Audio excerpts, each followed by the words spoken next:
Hello, everybody. This is Brad Berzer, your host for our second podcast for Spirit of Cecilia.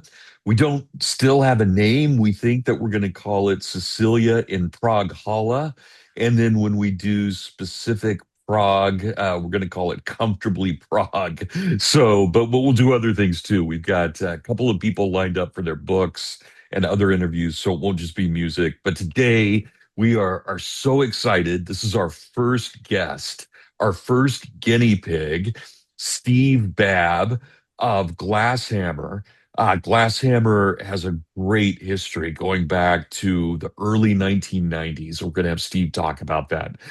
He is one of our favorite bassists. He's one of our favorite composers, one of our favorite lyricists, just a master of all things. And in fact, Steve and I have been corresponding now for probably close to 20 years. Yeah, I bet. And Yeah. we got to have dinner together one night, which was really fun, Yeah. and just hit it off. But let me say this about Steve, and Steve, correct me if I'm wrong about this.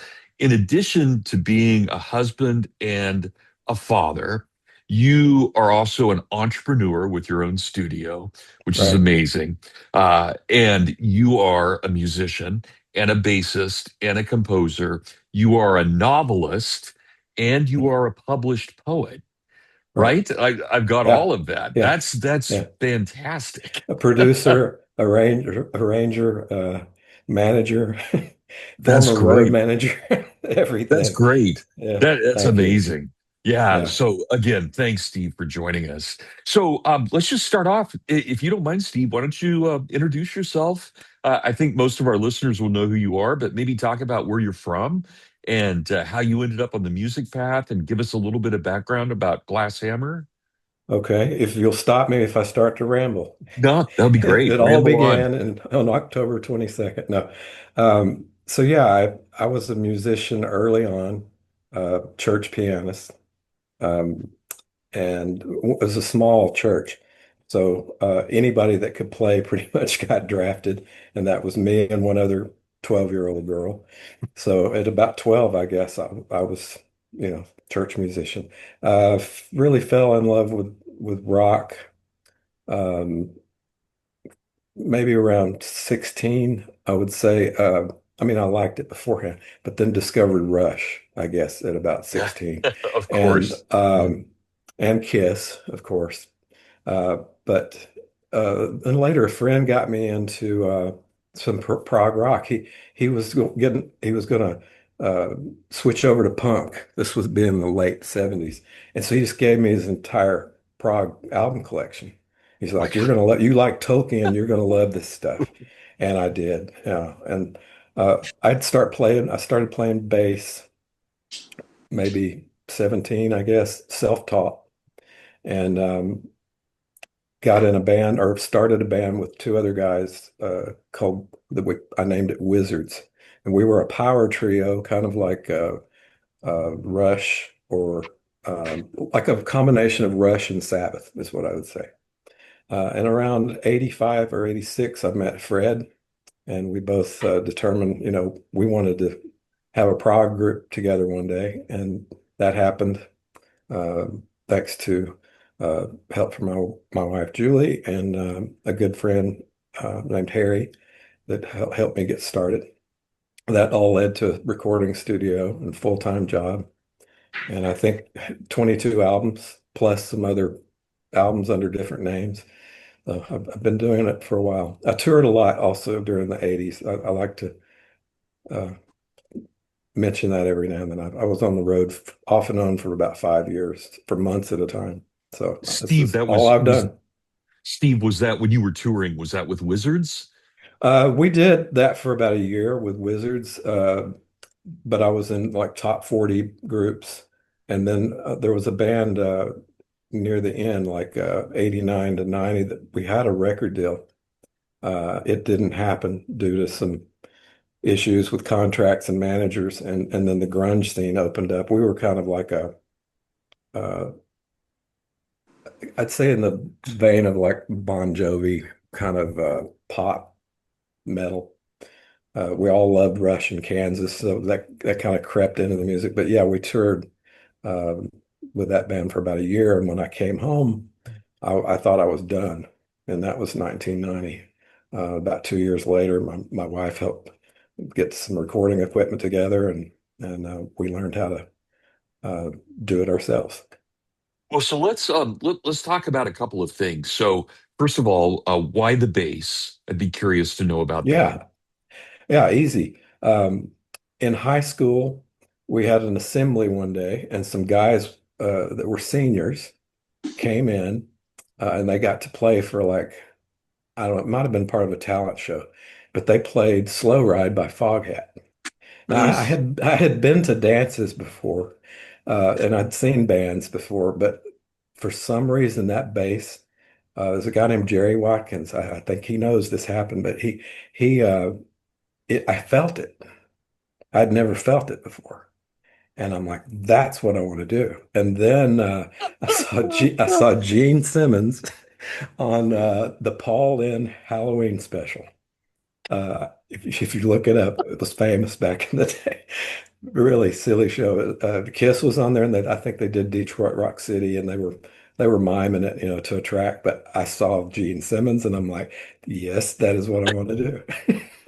I still do. I still hold my bass just like he did. It's crazy. Oh, I'd stand in wow. front of the mirror with a badminton racket, just a Wow. typical '80s or '70s '80s guitar air guitar guy. Yeah. You never went the makeup route though. Yes, I did. Not No, the did you not the full really? blown. Yeah. Oh Uh, no. no, I mean, yeah. Well, we went out and did like an air guitar thing of Kiss with my senior year. It was the most embarrassing, one of the most embarrassing things I ever did. We started to do the track, and it was going to be shouted out loud, and I didn't realize there's not really a PA system. My dry ice that I thought was going to happen just looked like a couple of styrofoam buckets with nothing really coming out of them. And then the guy puts on a record, and it's like coming out through two little speakers in front of 1,000 people, and we're having to jump around and act like nuts. It was awful. It was Sounds awful. like a Spinal Tap But moment. Yeah, but I had makeup on, and no one knew who we were. So we did the Yeah. we know we never told anybody, That's great. Well, but I knew. so Yeah. yeah, so Steve, okay, we got the bass. That's a great Yes. story. How did you start the studio, and where'd you get the money for that? Because that's been your main source of income, right? It has. I've retired from it about two Okay, and a half years ago. I okay. mean, I still do some work, but I don't have the physical studio anymore. We moved from Chattanooga to Florida. So what happened? Fred and I started working on our music. We thought, well, these will be demos, but we couldn't afford to go to the studio, and we'd had experience with studios, local studios, and we knew nobody was going to get what we were after with this. So we played around with it until we were surprised. That was Journey of the Dunadan. These aren't demos. This is our album. And some other friends came to my apartment, or it was a house my wife and I were living in, and we recorded them, and they loved it. And sometime around 95, my wife and I bought a house that had a detached garage apartment. It's pretty big.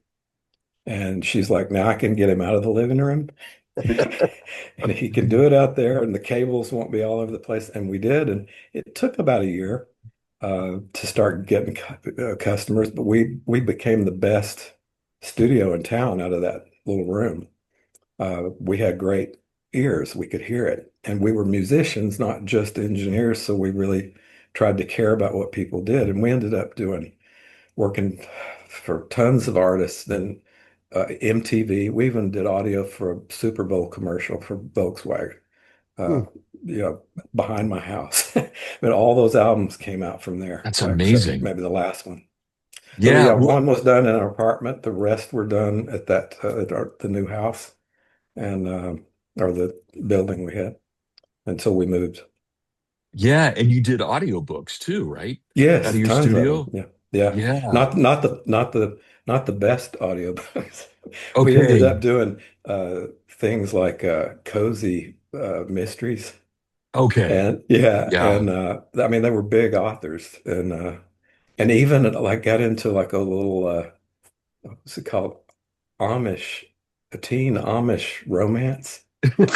But I'm not kidding. And the audience for that, we looked it up. It wasn't Amish people. It was there's this whole subgenre. It's crazy. Wow. Wow. So That's a new yeah, one to me. and we do that like three days a week. We were doing audiobooks. Okay, well, okay. Yeah. I want the other guys to jump in here in a second, but could you just talk about the origin of Glass Hammer a little bit? Why the name? And then Yeah. you're famous because you went on TV and advertised your albums. And that's not a story that a lot of people remember. So I'd Well, love for you to talk about that. when I came home off the road, I went back to work. I'd worked at a bookstore, and I'm like, I don't know what else I'm going to do. So I went back there. Loved the people that worked there, and I would see all this stuff, that weren't even books, and I'm like, well, yeah, I could sell stuff, and there was a magazine called Realms of Fantasy, and I picked it up and I looked at it, and I saw them selling all kinds of collectibles, like swords and things like that. And I'm like, and it hit me like Tolkien. Uh, they don't know who I am, but they know who he is. What if we do this? And Fred and I both, yeah, let's do it. So we started to record it, having no idea how we would finance it.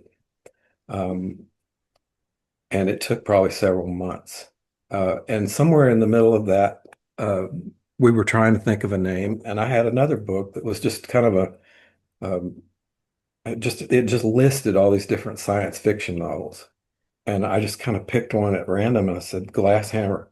What about that? And Fred like, yeah, that's it. Um, that was how fast it was. I knew it was It's a great. joke. The glass hammer is kind of a joke, but yeah, and it sort of applied. I always thought, because we could rock. That was the hammer. We often had female vocalists. So there was this beautiful side to what we did. So I always thought it fit. Yeah, it fits. It fits. So talk a little bit about your going on TV and Oh yeah. advertising. Well, so like the big plan was to put an ad in that Realms of Fantasy magazine. And we got enough money together and did that. And I don't know how far into the process. What it did was it packaged the album with a poster. And the album was like on gold foil or something. We did it right. And QVC called us, which never, I mean, people would go to great extremes to get that. They called us and they're like, we would like to do that. We'd like to have it on the show and they were going to do the 15-minute segment. And they were doing Pink Floyd back then. They were doing all this stuff, and there we were. Uh, Wow.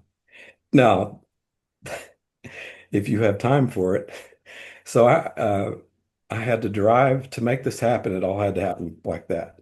So I had to drive to Cocoa Beach from Chattanooga, and that's where my buddy was helping me do all this.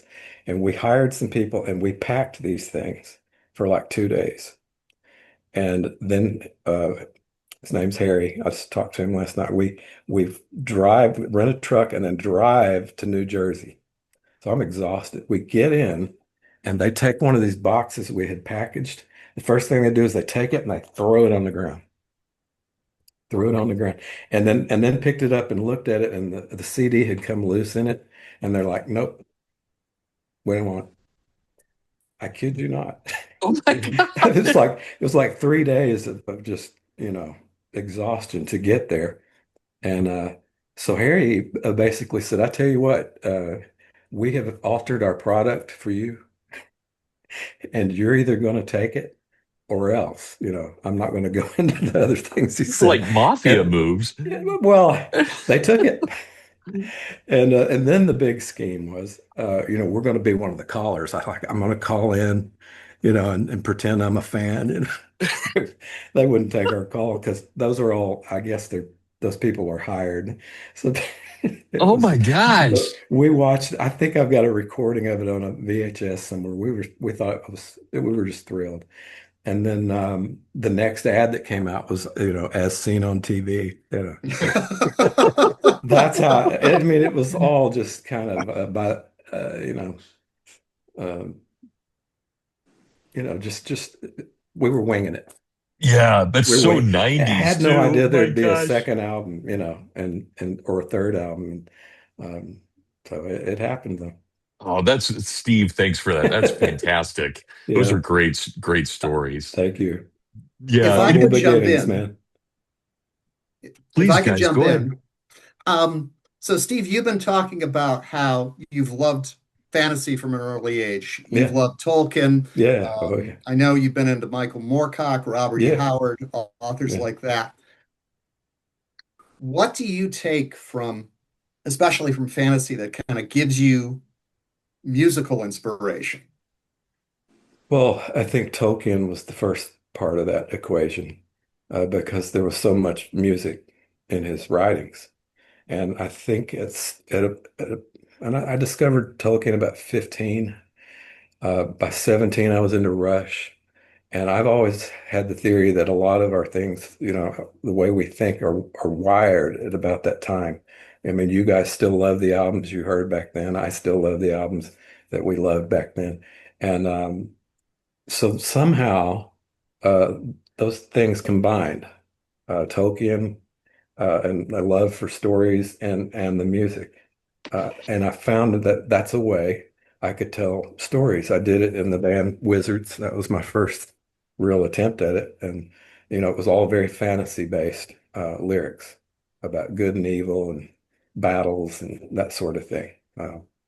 And I Well, it's not just, so surprising. I mean, early Rush has Rivendell and right. Yes. That's how I has discovered him was that song. Yeah. even Caress of Steel. They talk about the three travelers. The So, I mean, Necromancer. Yeah. yeah, it's all of a piece.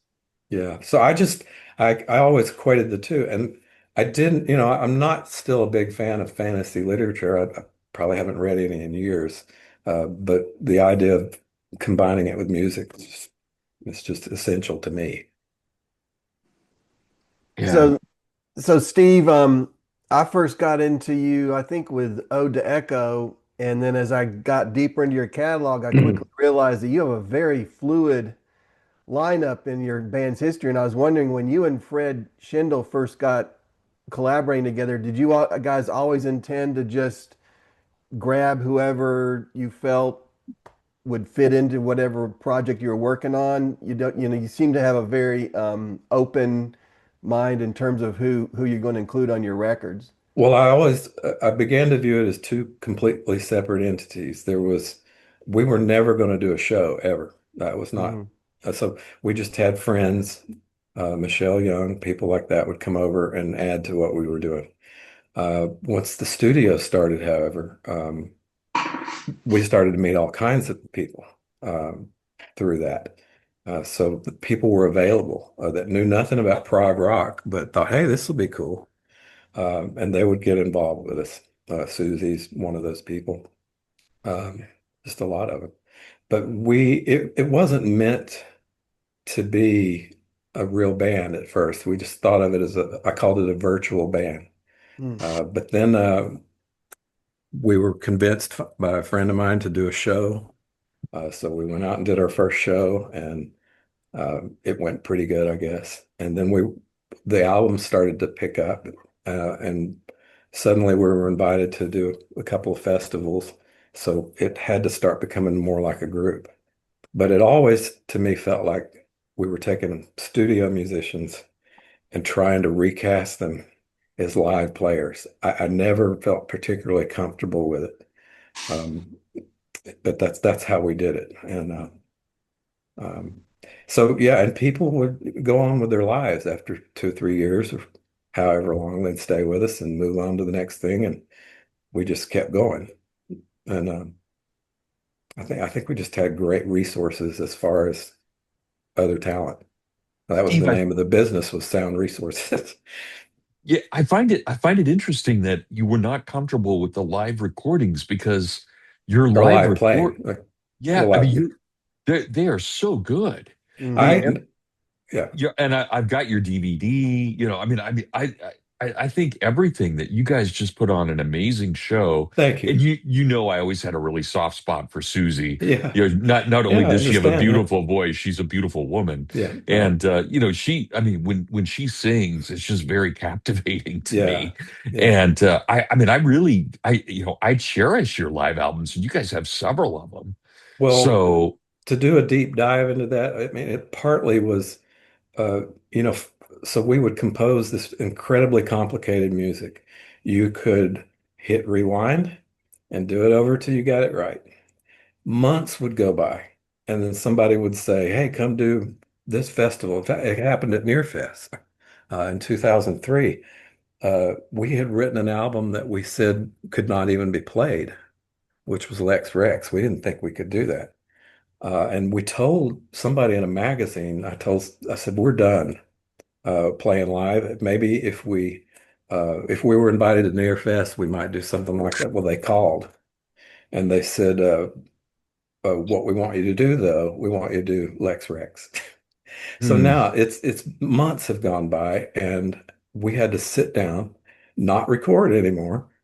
And each of us had to learn this really technical stuff. You're having to learn your own music that you've forgotten. And, it would be weeks and weeks of this stuff, practicing 2 or 3 hours a day, then trying to get everybody together to go do one show or one or two shows, something like that. hmm, So it was just a right. ton of work. Kind of and I used to know this from being on the road. You never really got comfortable live until a few weeks in. Hmm, And suddenly everything would gel. The moves you made on stage worked. You knew how to improvise with each other. All those things kind of happen over a period of time. Well, we never had that. Susie, even like one of the rehearsals, maybe two of the rehearsals occurred uh, in the sound check because she had moved to Florida years ago. So we didn't even get to rehearse with her. She would fly in and we knew she was a pro. And that's the first time, we would get to play together. So that was stressful, I guess is how to say it. And the recordings all turned out great. I'm proud of them. Um, and had we have done it full time and been on the road, it would have been a lot of fun, I think. But a lot of hmm. work. Yeah, Yeah. I just watched your Live at Belmont DVD again, and that's just an amazing show. And that must have been an incredible preparation because you had a full-size choir and string trio and everything on that one. That was back when I was impulsive. I said, I said to my wife, I said, Belmont has a choir. Um, it's big. It's a big deal. Their choir. We could get them to back us up. And she's like, well, sure, that sounds good. I went in the next room, made a phone call, and came right back in like 10 minutes later. I said, we're doing it. And she's like, what are you doing? What? And then I had some guy helping me. He was a fan and a friend. He did scores for us, but I composed that, and with his help and another person's help, that poor choir was singing at the same time in English, Latin, and Elvish. I kid you not. And talk about stress. Um, I went backstage. There's a picture of me sitting there with my iPod on. This was many years ago, and I had forgotten the first song. Like, what the heck? And then we're about to walk out on stage, and I was panicking. And Fred's like, we're both like, oh my God, this is either going to happen or it's not. It's going to fall apart. And my family was there. The people had flown from Japan, you know. And here's the rehearsal with the choir did not go well. They couldn't hear. The monitor guys were union guys. They just quit in the middle of it and went and ate our food. We never really got a monitor check. So that's how we went on. And then I chose the song from Inconsolable Secret to intro that whole show. It was called Walking Toward Doom. And that was sort of hit me right about that time. And there's a video of that. I think it's on the show where I pat Fred on the back and we just sort of walk out. And I'm praying muscle memory will kick in. And sure enough, as soon as I got the count in on that song. My hands went there and we played it. It was a killer show. The president of Belmont was in tears. It was a great night for us. That's a great story. Wow. I'm going to Really listen great back to story. this and I'm going to say, why in the heck did I tell these guys this? No, this is, man, you're making I'm our podcast 65. It's wonderful. time it all needs to come out now. That's great. That's great. Wow. Good. Steve, why don't you talk a little bit about I mean, so you said you don't read much fantasy anymore. Do you listen to much other prog? Um, no. Okay. To be honest, no. I always thought it was funny when we would get compared to a modern prog band or a third wave prog band like us, clearly influenced by, band X, I'm like, never heard them. I mean, Okay. I've never made it through probably an entire song. And that's not snobbery or anything. I liked those first 7 or 8 albums from when I was 17. I still listen to those. I love Awaken. It's always been my favorite song. I'll still listen to that. Rush, those bands. But I think we were just too busy making music to really pay attention to these other bands. I doubt they listened to us either. So that's kind of how it went. We would just listen to rough mixes of what we were working on over and over and over again, kind of consumed all that music time. Yeah. Yeah. Well, you guys, I mean, for a while there, you were putting out an album a year. I'd like to do it again. But yeah, that became the passion for us was, and myself particularly, was making Yeah. prog. Devoted my life to it, basically. It Sure. wasn't so much listening to it anymore. It was how can I recreate what I felt when I heard those things originally? Well, I was really curious from a compositional standpoint because there's so much variety. I'm totally new. I'm actually in a similar situation, so I don't listen to much past like 1997 or something. I get But it, yeah. so in compositionally when you're working on these, some of these are really highly complex and a lot of variety in the styles that you incorporate. So what's your writing process like, or do you have multiple? Is there no formula? I don't think there's so much a formula. It's kind of whatever direction or whatever thing we were into at the time. And it's still that way for me. Um, at first we didn't know what we were doing. We didn't know there was an audience. So Journey of the Dunedains is just kind of threw in the kitchen sink. It's all there. Um, some silly stuff we wished we hadn't done. Mm. Um, and But then we found out, oh, people are listening to this. So Pearlander sort of became, I think, coalesced into what we thought prog was. We began to be referred to as neo prog. I didn't particularly like that, but I think that probably was a correct label at the time. And then chronometry happened, where we really started being kind of retro prog. We were into that for a long time. And then at a certain point, we felt like our fans, and we didn't say this to each other, but it was kind of like our fans they're just into what we do. It's going to sound like us no matter what. So all the influences, whatever we happened to be into, started going into that. We both liked metal, and we thought, let's take it that direction for a while. So that's kind of how it was, and hoped that the fans stick with us, and we would lose some along the way and pick up some new people along the way. It's just, I think that's the nature of the business. But it always, to me, no matter what we were doing, it sounded like Glass Hammer. So, and like for myself though, to write, this is where it happens right behind me. I just start. I just put my hands on the keyboard or I'll write a bass riff and I just start building it around that. The stuff I'm working on now, I went for more, I wanted to have kind of a melodic aspect to it, but be super proggy all at the same time. So kind of put some hooks like you would hear in regular rock, but have all this prog kind of around it. That's just kind of where I'm at right now. And a year from now, it might go be a little different, but I think it'll still sound like Glass Hammer. Yeah. I So are you think that's a good way to go. I hope so. I hope so. Because, for example, Rogue last year, Hmm. really just gorgeous and very elegiac.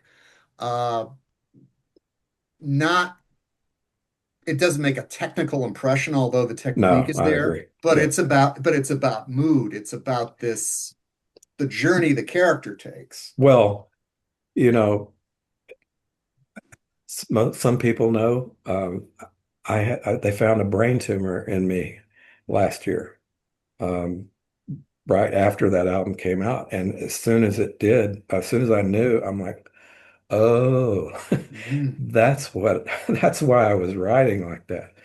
Uh, Everything got dark kind of in our music, dark subject matter. That's what was going on. So it had a big effect on me.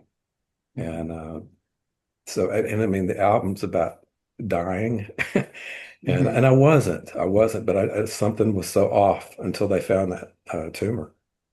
I had no idea what was going on. How are So you that doing that's now, diff. Steve? Um, well, I don't have a brain tumor. I'm clear. Probably won't come back. Sometimes people have them again. It was not cancerous, so I was very lucky. But I was having a lot of issues before we found out that I couldn't get anybody to listen to.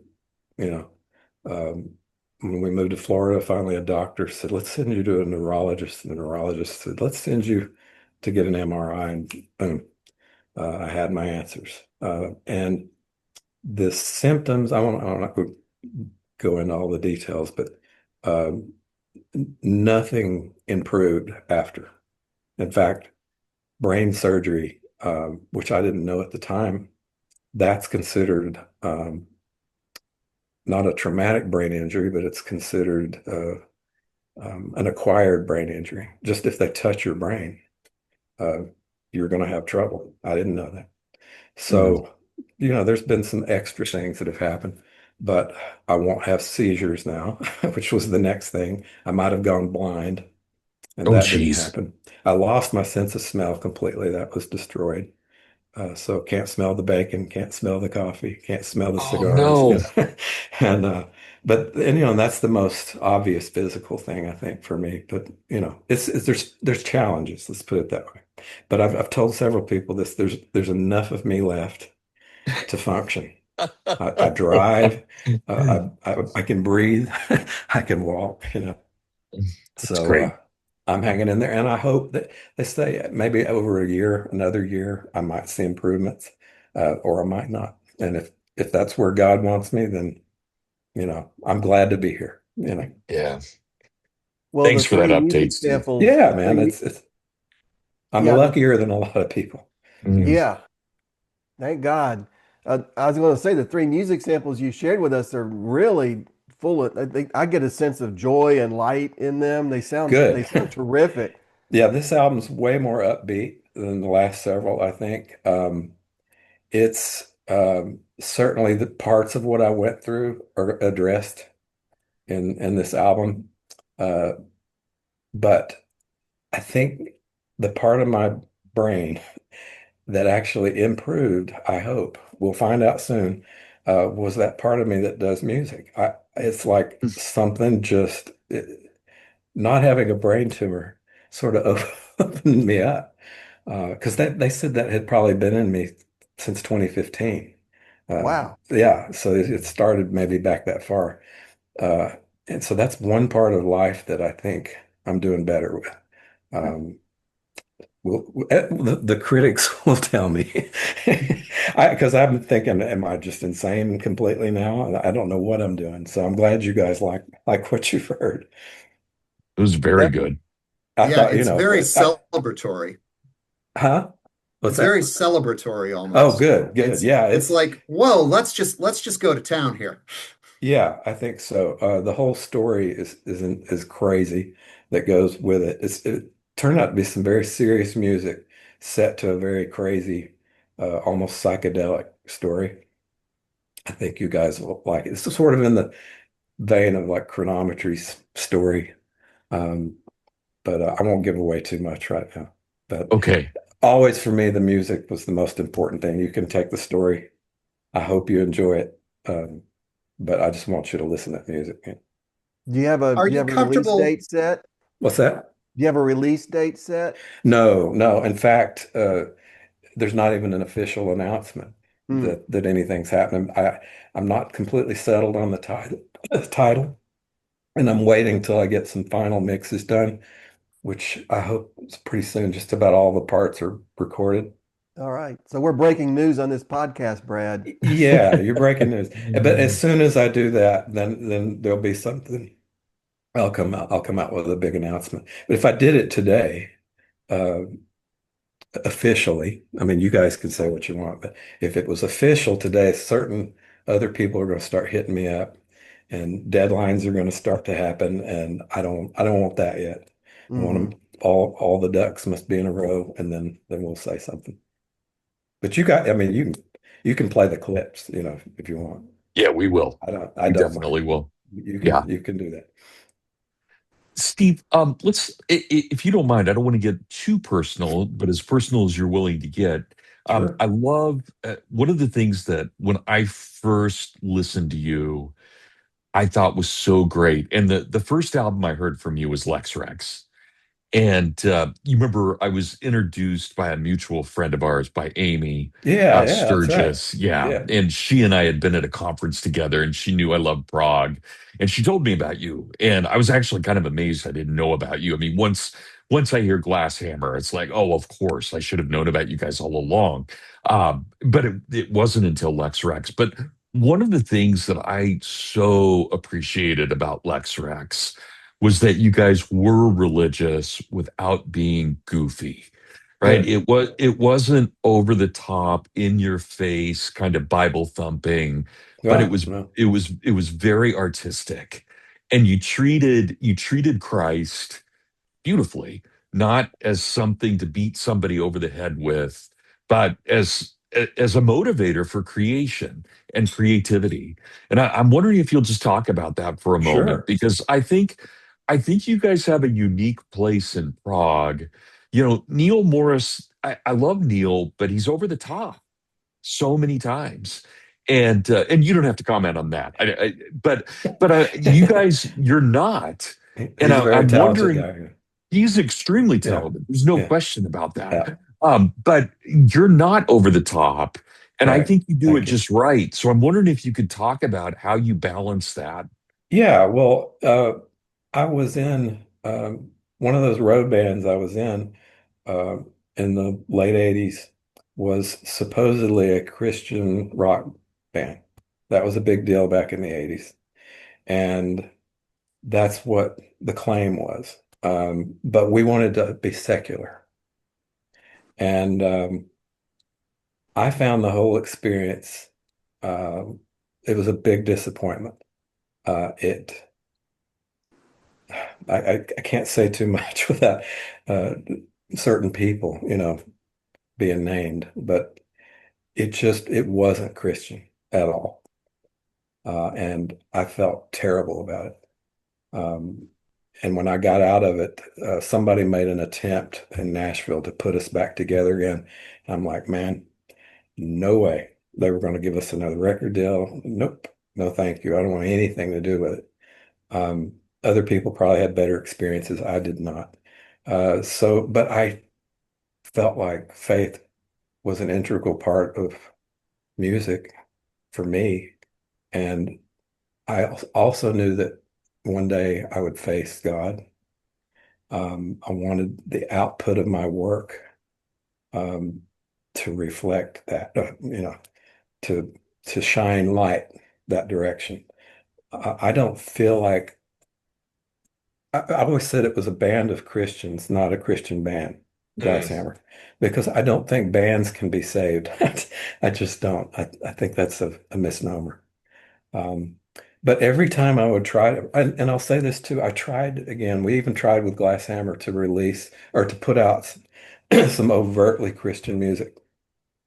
And as we say in the South, well, the Lord won't bless it. And he didn't. It wasn't good.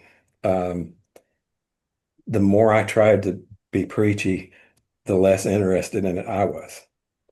Mm, So I felt like my place and what I wanted Glass Hammer to do was kind of shine the light. You could listen to us and be completely secular in your thinking, and you could just appreciate what we were doing. Or if you were a Christian, you might be uplifted by what we were saying. Or then some people who were searching might suddenly go, when they hear something like when we were young. My goal with that was to say this music is so triumphant and so happy. I want people to want to know what it was that made that happen. What was the thing that made that guy write that? And then if they looked into it enough, they'd find out. If that makes sense. I just didn't want to be that other brand of musician. But I can't, it's unavoidable when I write. God's somewhere in it. And I mm, used to also invite him. I mean, I pray every day when I turn this computer on, like, help me do this today, and come into this work and be a part of it with me. And it's just dirty rags. mm. It's not heavenly music. It's just my attempt, you know, to Yeah, glorify God, I guess. yeah. No, I I don't love think that. about it so much. It's just it's kind of what I do. Yeah, I mean, for what it's worth, Steve, I try to do the same thing in my writing, right? Right. I mean, Yeah. I want God there, but again, I don't want to beat somebody over the head with it. No, So that, and it's one that's not going reason to that work most of the time. no, it's not for either party. It Yeah. won't work. And yeah, so I just again, please take that as the highest compliment I can give. I think that you guys, you in particular, Steve, you've just done a great job of being a witness to the faith without it being a detriment. Thank you And so much. yeah, and it's a hard line to walk. There's a fine line between beautiful and cheesy, and that it's just hard to walk. And I think you guys always walked it just right. Thank you. Thank you for saying so. I think there's been some cheese along the way. Well, But, we but all have that. yeah, Yeah, yeah, but for the most part, I'm proud of it. yeah.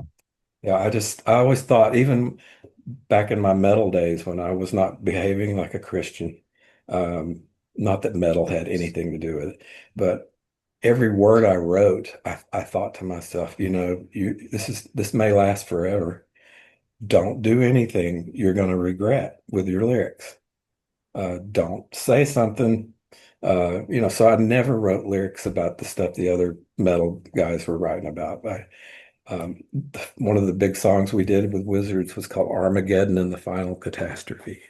And uh, it got released eventually, but it was just this big fantasy battle of good and evil. So I was always trying to work my worldview into it, Yeah, yeah, that's or great. inevitably it would come out anyway. Yeah. Yeah, good. Do you guys, anybody, Tab, Rick, or Kev, do you guys have any questions right now? Well, I was just going to say, I think Steve embodies what the writer Andrew Clavin has been urging people to do. He says we shouldn't worry about making Christian art. We should be Christians making good art Amen. Yeah. and Yeah, let it speak Yeah. for itself. And I think Yeah. that's exactly what you guys have done over the years. Thank you. Thank you. I used to be really critical of kind of the Nashville variety of Christian music. I Hmm. said to each his own. I mean, but back then I was thinking the same thing. We're not making art as Christians anymore, like the cathedrals, the works of the beauty and wonder. We're just now we've dumbed everything down. Hmm. And this was my feeling about Christian rock at the time was it's kind of a dumbed down, inferior version of something that's pretty good. Rock was what it was. We all like it. But this was just kind of copycat stuff with, Jesus talk in it. That's how I don't believe yeah. that's what everybody felt that was involved in it. That's just, I guess that was snobbery in a way. And There's so a I Well, thought, line, there's a line from an old King of the Hill episode when they visit a mega church. You're not making Christianity better, you're making rock and roll worse. right. Yeah. Yeah. That's what I thought. Well, back in the days when I was the most critical, I thought, well, I can't complain about it unless I try to do something about it. And I was going to be like an activist. That didn't go very far. But that my answer to it was The Inconsolable Secret. I'm like, throw art, it's still just rock. It's not the heavenly choir, but throw everything you can as a rock musician, try to make that music transcend itself, to try to be more than you can be, reach to the heavens. It won't happen in this life, but go for it. So that's how that album came about. That's That was great. my version of Christian art. And Yeah, that to me is the astonishing thing, that as much as you can geek out about whatever art is coming down the pike, whether it's a Bach Passion Yeah, or a Yes epic or anything like that, what's coming in the next life is going to be beyond what we can imagine or conceive. yeah, yeah, So whatever ecstasies we have, yeah. there's more coming. Yeah, it's all just it's in that inconsolable secret quote from C.S. Lewis. It's we look back with nostalgia, thinking those were the good old days. It was something heavenly shining through those memories. It's not what we thought it was. Um, he says it better than I do, obviously. But yeah, that's what I always thought. We're just trying to channel some of that beauty into what we do, knowing full well that when we really see what it really is, what it actually meant, it's going to be a wonderful day. But that has a powerful impact on the listener, and I think a lot of times as composers we can forget that really the ultimate end of what we're doing is another person, and so uh, you know as much as we can focus on, I'm super hypercritical of my own what I do, and so I know Yeah, it's actually can be at the end of the day it's about what are you able to convey, and so I think that's what's really remarkable. To have a career as long as you've had is really remarkable. To be able to have that kind to be a vehicle for music in that way. It's really yeah. beautiful. Thank you. I don't, I feel very blessed, very fortunate. I had great support from my family, from my wife, and my son, who's helping me with some story ideas for this new stuff. Um, but I think back on my life, I don't think I was cut out for anything else. It wasn't going to work. This was kind of where I was headed the whole time. I mean, I had a couple of odd jobs in the 80s to get me through, but this is really all I've ever done. Wow, that's great. So I'm not as I, good I, as some, but I keep at it. I'm guessing, Steve, that all five of us feel that way about our professions. I know Probably. it, if teaching did not exist, I have no idea what I would have And they say done. this about men too, that we all feel like frauds at a certain level, and we're just waiting on the day when everybody figures it out and we're caught. So I go into all this, like try not to be pretentious with the most pretentious music that you can make. And that's part of the live aspect that used to give me chills, was like, they're gonna know. They're gonna Right. know. I mean, I'm basically a really I think I'm a good rock bassist that's trying to play prog, and I think I do okay at it, but I never want anybody to look too close. What I was doing. Steve, I don't want to take you beyond an hour. I'd like That's to okay. keep us right, just Sure. for, I think, but can you just kind of summarize what you think you guys have done really well? So, my favorite album of yours is Inconsolable Secret, and I love The Night of the North. Yeah. I can listen to that over and over, and I mean, for me, it's one of the great prog epics. Thank you so much. Well, if you're thinking about your own music and your own albums, how would you rank yourself? Where and I'm saying that because I think everything you've done is good, right? So Thank you. don't. I'm not I saying, don't. yeah. I don't. So when we're thinking about that, where do you place your own music? It's weird. I've thought about that a lot lately because I'll poll people sometimes. What are your favorite Glass Hammer albums? And I will inevitably see that there's about a 5-year period 20 years ago, and I'm like that everybody's crazy about or really likes, and I'm right in there with them. I think that every band that's lucky enough to have a classic period, they all have it, and maybe that it's not so classic after. Mm, It's a little tough to take. Sometimes I'm thinking your best work was 20 years ago, so I keep trying to push, hoping I'm make the next one will be another classic. But sure. that's what I'm going for. I'm not looking for relevance anymore, though. I gave up that a long time ago. So I just hope that people like what we do every time we do it. I'd say Inconsolable Secret has got to be Mm. top of the list because so much went into it with the poetry and all that. Lex Rex. Wasn't Yeah. ever happy with the sound of it, but the content of it was, you know, really reaching, I think. It was good. Chronometry, that's the one we're just Oh proud yeah. of because so many people found us because of that. Um, Beyond that, I like them all. I haven't listened to many of them in years.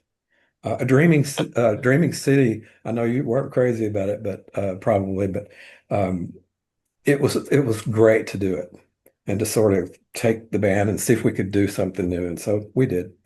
Yeah. Uh, um, but I have to be with you. I think most of those albums from 2000 to around 2007, somewhere in there, that was kind of magic. Mm. Yeah. Yeah. That's great. Really great. Um, okay, Steve. Well, gosh, you guys have any other questions? I just want to say that real quick that Having Caught a Glimpse is my all-time favorite song of yours, and that's also from Inconsolable Secret. That song just every time you think, oh, it can't get any better, it just gets better and better. That was the idea. It was another one of those attempt at recreating the feeling of Awaken, because that song. Oh, Um, interesting. and Interesting. Okay. definitely that was what When We Were Young was about. Just keep modulating. That was my answer. And throw in the pipe organ and the choirs. Just make a finale. It always seemed to me that every Glass Hammer album needed some kind of finale. And Hmm. so those songs, we threw a ton of effort into them. Having Caught a Glimpse was, I don't know if you've ever caught it, but the melody at the end, it's in a different time signature, but it's the same as in the song, I think it's Oh Lyrazel. It's the exact Mm. same thing. And it happens also in Long and Long Ago, the first song on that disc. So it's also trying to tie all those things in together at the end. But yeah, Yeah. and then just a brief John Anderson story. I got to go to his home once, and when I was trying to convince him to sing something with us, and he told me stories. He didn't know I was like geeking out. I never told him. He probably knows now, but I got him to talk about Awaken. Some of the craziest stuff about how that song was made that I won't share. That he did say that we all knew it was something beyond us. He Mm. said we just knew something was going on there that wasn't us. And I'm like, yes, it was. I Mhm. always thought God could talk through anything, Mm. secular music, arts, architecture, whatever he chooses, nature. And I think he talked to me through that song. That song was even inspired by a Baptist author. I don't know if you know that. Mm-mm. It was I can't remember his name. I got to meet him too. Um, and Calvin Miller. Oh, okay. Yep, Singer in the song. yep, Yep. yep. Some of those lyrics are kind of grabbed out of there. Yeah, and I John heard, didn't even remember it, but I had read okay. it before. And see, I just heard Anderson last month. He played Detroit with the Band Geeks, Yeah, and they dropped that in, and the place just goes nuts. it's something there. It There's a still study. has that effect. Yeah, there's a study on it. I don't think I've had it bookmarked. I should have, but there's a study on why it makes prog rock guys cry. Huh. There's some psychology behind what's going on there, but I think it's also spiritual. It's beautiful. It transcended. It was transcendent. When Hmm. rock, and that's what I always aimed for. Rock is a very basic form of folk music, if you break it down. But it's trying to be something it's not, like Jonathan Seagull. I think that's what that was all about. Trying to go beyond what you were made to do. That's what Arise, that album before the last one, was kind of about, that, just the transcendency. Okay. Yeah. That's what I shoot for. I don't know that you can make it happen. Right. I think it just happens. But many times we tried. Well, Yeah. that's the point of being a craftsman or an artist or a creative person. You're always trying, and the 90% of the work that you put in feeling like you're never going to get there, the 10% that does get there Yeah. is where it pays off, and you go, Yeah. yes. Absolutely. And I think I've tried to make a lot of our music kind of point toward heaven. Like it's in culture of ascent. We're not going to find what we're looking for here. Doesn't mean you Yeah. shouldn't chase it, but Mhm. it's not here. If it's you're looking for something that's not on earth, then quit looking here. Mm. Well, if you don't Chase it, chase it, chase you'll it. set. Well, you don't. If you don't chase it, you'll settle. Right. Yeah. Reach for the stars, as they say. Mhm. You might get halfway there, not in this life, but we're going to have something incredible beyond our imagination later. I believe it 100%. Yeah. And, That's beautiful, Steve. Gosh, I mean, we've gone an hour and we're so appreciative of your time, you're Steve. welcome. And again, I mean, I an hour ago I admired you. Now I think I love you. You're awesome. And I just really, really appreciate your good Well, I love words, you your guys. time. I Yeah, was no, worried that was great. I was worried I'd ramble and stumble all over myself, but the Not at mornings are all. usually good for me. No, not at all. You Thank you. guys, I'm glad. I hope people enjoy it. anybody have a final question or a thought? Let me know if you ever need classical guitar on any of your I'll do tracks. it. I'll do it. That's great. Or Rick on organ. It's Rick true. I've is done pipe organ for the Bardic Depths, so who Let's knows? start a band, guys. Let's go on the road. nice, nice. We'd all fight for who would be the lyricist, though. We would all fight for that. Yeah. That's all right. Good. Well, all right. Let me close this out. Steve, again, gosh, thanks for your time. What a You're gentleman you welcome. are. Thank you so much for And, having me. I'm honored. yeah, thanks for, I mean, it's just very inspiring in every way. You gave me chills a couple of times when we were talking. So just great. Even over Zoom to be able to do that is pretty That's good. amazing. That's good. I So, prayed before we started. oh yeah, I I'm did like, too. don't let me Actually, make a yeah, fool of myself, Lord. yeah. And Don't let me and embarrass if my family. Steve, if you don't mind, I'm gonna throw some clips in. Yes. And once I get through this, and I'll put some clips in. We'll probably have this out by tomorrow. I'll Oh, have it okay. posted. So Awesome. yeah. Okay, everybody. Well, this has been great. This has been so Brad Berzer and Tad Wirt and Rick Kruger and Kevin McCormick and our special guest Steve Babb. You've been listening. Again, we don't know the name quite yet, but we think it's No, Cecilia in Proghalla. And this has been Comfortably Prague. good deal. Okay. Thanks. Thanks, That Steve. was Steve. Gosh, seriously, man.